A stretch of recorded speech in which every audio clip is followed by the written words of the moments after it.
꽃예담에 오신 여러분 환영합니다. 구독과 좋아요 눌러주시면 영상 제작에 큰 힘이 됩니다. 오늘의 야담 시작해볼게요. 먼 옛날 한양과 남도를 잇는 관도 옆 주막에서 만복은 또 하루를 허송했습니다. 해가 중천에 떴다 넘어가도록 손님은 한 명도 들지 않았지요.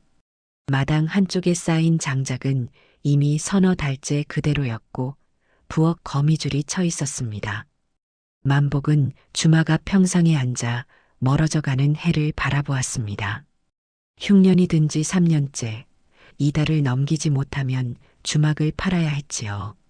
죽은 아내가 심었던 감나무만이 여전히 마당 한 구석을 지키고 있었습니다. 밤이 되자 관도는 더욱 고요해졌습니다.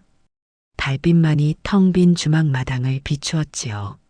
만복은 아침 일찍 일어나 주막 구석구석을 쓸었습니다. 손님이 없어도 매일 같은 일과를 반복했지요. 햇볕에 그을린 얼굴에는 주름이 깊었고 굳은 살 박힌 손은 빗자루를 쥔 채 멈추지 않았습니다. 그의 아내는 3년 전 겨울병으로 세상을 떠났습니다. 그때부터 주막도 함께 기울기 시작했지요. 아내가 손님들께 건네던 따뜻한 말 한마디, 정갈하게 차려내던 밥상 하나하나가 모두 주막의 온기였음을 뒤늦게 깨달았습니다. 엿새 전에는 빚쟁이가 찾아와 문짝을 두드리며 소리를 질렀습니다. 이달 안에 갚지 못하면 주막을 넘기라는 말을 남기고 갔지요. 만복은 그날 밤 잠을 이루지 못했습니다. 만복에게는 이제 함께할 가족도 없었습니다. 주막에 남은 이는 오래전부터 함께 일해온 노파 월심뿐이었지요. 월심은 만복이 어릴 적부터 이 주막을 지켜온 주모였습니다. 나이가 들어 허리가 굽었지만 여전히 부엌을 돌보았지요. 관도 건너편에는 새로 생긴 주막이 있었습니다. 주인은 박첨지라는 자였지요. 양반 행세를 하며 나그네들을 끌어들이더니 만복의 주막 앞을 지나는 손님들에게 온갖 헛소문을 퍼뜨렸습니다. 만복은 그저 묵묵히 견딜 뿐이었습니다. 그날 밤 만복은 이상한 기척을 느꼈습니다. 마당에서 무언가가 서성이는 소리가 들렸지요. 문을 열고 나가보았지만 아무것도 보이지 않았습니다. 달빛만이 텅 빈 마당을 비추고 있었지요. 그날 이후로 밤마다 같은 일이 반복되었습니다. 월심은 귀신이 나타나는 것이라며 두려워했지요. 만복은 아무 말도 하지 않았지만 가슴 한편이 답답했습니다. 이달을 넘기지 못하면 주막을 잃게 될 터였으니까요. 닷새가 지난 아침 만복은 장터로 향했습니다. 남은 미천 세냥으로 곡식이라도 사야 했지요. 장터는 사람들로 북적였지만 만복의 마음은 무거웠습니다. 장터 한 구석에서 사람들이 모여 있었습니다. 만복이 다가가 보니 박첨지 주막의 하인들이 누런 강아지 한 마리를 발로 차며 놀리고 있었지요. 강아지는 비명도 지르지 못한 채 웅크리고 있었습니다. 하인들은 심심풀이로 매질을 하고 있었던 것입니다. 만복은 그냥 지나치려 했습니다. 남의 일에 끼어들 여유가 없었으니까요. 하지만 강아지가 그를 올려다보는 순간 발걸음이 멈춰졌습니다. 그 눈빛에는 무언가 사람 같은 것이 담겨 있었지요. 하인 하나가 강아지 목에 새끼줄을 묶으며 소리쳤습니다. 새냥만 주면 데려가라는 것이었지요. 사람들은 웃으며 누가 저런 것을 사겠느냐고 비웃었습니다. 만복은 품속에 남은 마지막 돈을 꺼냈습니다. 새냥이 전부였지요. 그것으로 곡식을 사야 했지만 손은 이미 돈을 내밀고 있었습니다. 하인은 돈을 낚아채더니 새끼줄을 던지고 가버렸습니다. 주막으로 돌아온 만복을 본 월심은 혀를 찼습니다. 먹일 쌀도 없는데 개를 데려왔다며 한숨을 내쉬었지요. 하지만 만복은 강아지를 마당에 풀어주고 물 한 그릇을 떠다 주었습니다. 강아지는 물을 다 마신 뒤 만복을 따라 주막 안으로 들어왔습니다. 그날 밤부터 이상한 일이 벌어졌습니다. 강아지가 관도 쪽을 향해 짖기 시작한 것이지요. 밤이 깊어질수록 짖는 소리는 더 커졌습니다. 하지만 아침이 되면 조용히 만복의 곁에 앉아 있었습니다. 강아지는 사람 말을 알아듣는 듯 했습니다. 만복이 물을 가리키면 스스로 물그릇으로 갔고 밖으로 나가라 하면 마당으로 나갔지요. 그 눈빛은 여전히 사람처럼 깊었습니다. 월심은 기이하다며 고개를 저었지만 만복은 강아지를 쓰다듬었습니다. 밤마다 강아지는 관도를 향해 짖었습니다. 마치 무언가를 지키려는 듯한 모습이었지요. 사흘이 지났습니다. 주막에는 여전히 손님이 없었고 곡식은 바닥났습니다. 만복은 자신이 먹을 밥을 덜어 강아지에게 주었지요. 월심은 안타까워하며 차라리 강아지를 내보내라고 말했습니다. 하지만 만복은 고개를 저었습니다. 강아지는 만복이 주는 밥을 먹고 나서도 여전히 주막 문 앞을 지켰습니다. 비가 오나 바람이 부나 그 자리를 떠나지 않았지요. 만복은 그런 강아지를 보며 무언가 마음이 움직이는 것을 느꼈습니다. 그날 밤 강아지는 또다시 짖었습니다. 그런데 이번에는 평소와 달랐지요. 짖는 소리가 관도 쪽에서 들려오는 발소리와 맞물려 있었습니다. 만복이 문을 열자 나그네 둘이 주막 앞에 서 있었습니다. 나그네들은 밤길을 가다 강아지 소리를 듣고 주막을 찾았다고 했습니다. 만복은 얼른 방을 내주고 저녁을 준비했지요. 오랜만에 주막에 불이 켜졌습니다. 그 뒤로 이상한 일이 계속되었습니다. 강아지는 밤마다 짖었고 그때마다 나그네들이 주막으로 찾아왔지요. 신기한 것은 강아지가 아무 때나 짖는 것이 아니라는 점이었습니다. 어느 날 밤에는 수상한 무리가 지나갈 때 한 번도 짖지 않았습니다. 덕분에 그들은 주막을 그냥 지나쳤지요. 마치 위험한 이들을 피하고 안전한 손님만 부르는 듯 했습니다. 소문이 퍼지기 시작했습니다. 만복의 주막에 복을 부르는 개가 있다는 이야기였지요. 사람들은 그 개가 짖는 밤에만 주막을 찾았고 모두 무사히 여행을 마쳤습니다. 주막은 다시 붐비기 시작했습니다. 강아지는 주막의 상징이 되었습니다. 지나는 나그네들은 모두 그 개를 보러 들렀지요. 월심도 이제는 강아지를 귀하게 여겼습니다. 주막 마당에는 웃음소리가 돌아왔고 부엌 솥에서는 김이 모락모락 피어올랐습니다. 박첨지는 이를 갈았습니다. 자신의 주막은 날로 한산해지는데 만복의 주막만 번성하는 것이 못마땅했지요. 그는 무언가 꾀를 내야겠다고 생각했습니다. 만복의 마음 한구석에는 불안이 자리 잡고 있었습니다. 이 복이 과연 오래 갈 수 있을까 하는 의문이었지요.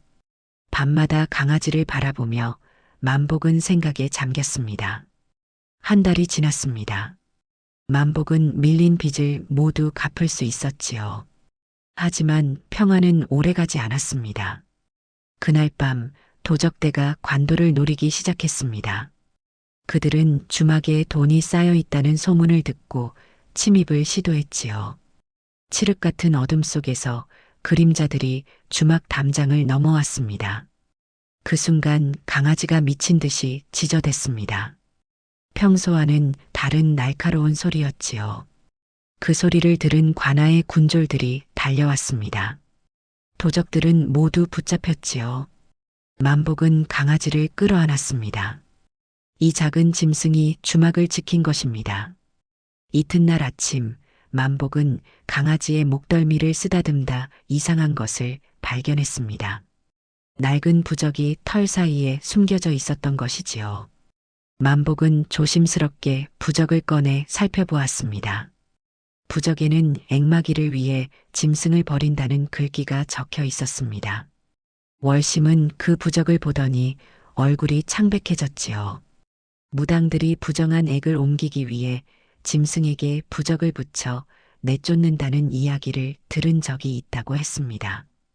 만복은 부적을 찬찬히 살펴보았습니다. 그러다 문득 박첨지의 주막 도장이 찍힌 것을 발견했지요. 순간 모든 것이 이해되었습니다.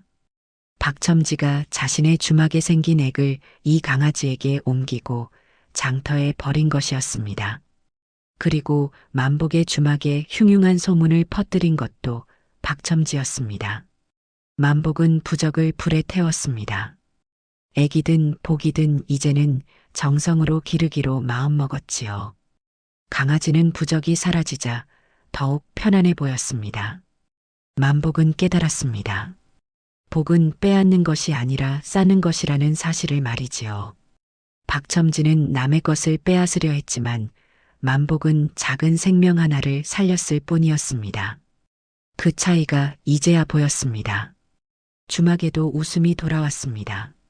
손님들은 강아지를 쓰다듬으며 복을 빌었고 월심은 강아지를 위해 특별히 밥을 지었지요.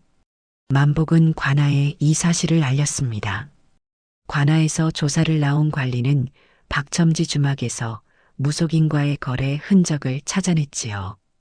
박첨지는 흉흉한 소문을 퍼뜨린 것도 모자라 부정한 주술까지 부렸던 것입니다. 더 놀라운 사실이 밝혀졌습니다. 만복의 주막에 귀신이 나타난다는 소문, 주막 음식에 문제가 있다는 헛소문 모두 박첨지가 지어낸 것이었지요. 관아는 박첨지를 벌하고 그의 주막을 폐쇄시켰습니다. 하지만 며칠 뒤 강아지가 크게 앓기 시작했습니다. 부적을 뗀 뒤부터 기운이 없더니 이제는 일어나지도 못했지요. 밥도 먹지 않고 물만 조금 마셨습니다. 만복은 두려웠습니다. 아내를 잃고 주막을 잃을 뻔했던 그 두려움이 다시 찾아왔지요. 이 작은 생명마저 잃는다면 만복은 다시 일어설 수 없을 것 같았습니다. 주막 사람들은 모두 밤을 새워 강아지를 간호했습니다.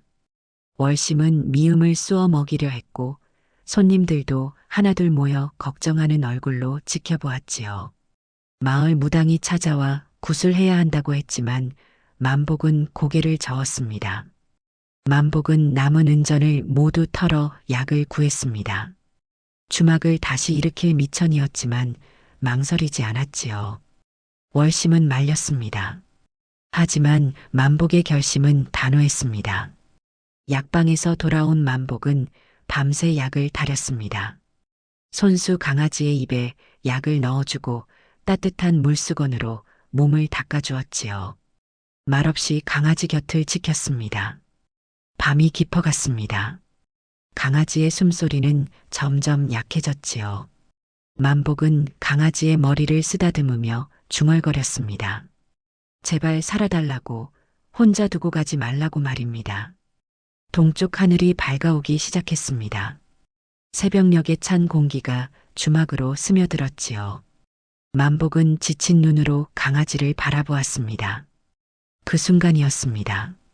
강아지가 눈을 떴지요. 그리고 작게 한번 짖었습니다. 그 소리에 주막 사람들이 모두 깨어났습니다. 월심은 기뻐하며 손뼉을 쳤고 손님들도 환호성을 질렀지요.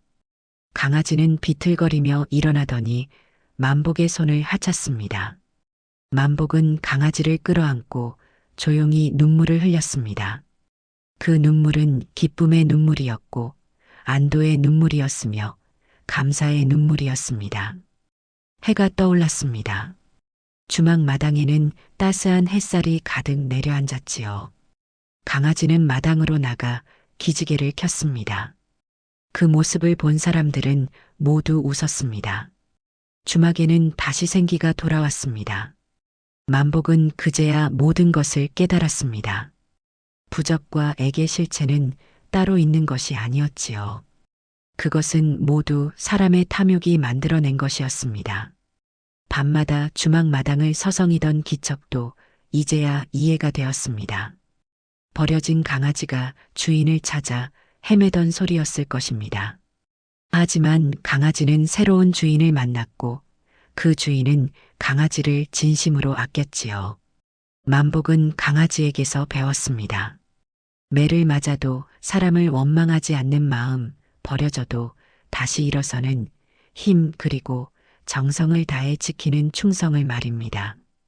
강아지는 말없이 모든 것을 가르쳐 주었습니다. 그날 이후 주막은 관도에서 가장 번성했습니다. 관아에서는 안전한 주막으로 지정하여 공문까지 붙여주었지요. 강아지는 여전히 주막 앞에 앉아 지나는 이들을 맞이했습니다. 세월이 흘렀습니다. 만복의 주막은 관도를 오가는 모든 이들이 아는 곳이 되었지요. 손님들은 강아지를 보기 위해 일부러 들렀고 강아지는 모두에게 꼬리를 흔들어 주었습니다. 월심은 이제 나이가 더 들었지만 여전히 부엌을 돌보았습니다. 만복은 예전보다 말수가 많아졌고 손님들에게 강아지 이야기를 들려주곤 했지요. 주막 문에는 작은 개 그림이 그려진 목패가 걸렸습니다. 오늘도 강아지는 해질녘이 되면 관도를 바라봅니다. 지나는 나그네들에게 꼬리를 흔들며 주막으로 안내하지요. 만복은 그런 강아지의 머리를 쓰다듬으며 미소 짓습니다. 옛말에 이런 말이 있습니다. 복은 빼앗는 것이 아니라 쌓는 것이라고 말이지요. 만복은 새냥으로 강아지를 샀지만 그 강아지가 준 것은 돈으로 살 수 없는 것들이었습니다. 세상에는 두 가지 복이 있습니다. 하나는 남에게서 빼앗아 오는 복이고 다른 하나는 스스로 쌓아가는 복이지요. 박첨지는 전자를 택했고 만복은 후자를 택했습니다. 그 결과는 명확했습니다. 다음 영상을 빠르게 만나보시려면 좋아요와 구독을 눌러주세요. 그럼 더 재미있는 영상으로 찾아뵙겠습니다. 모두 행복한 하루 보내세요.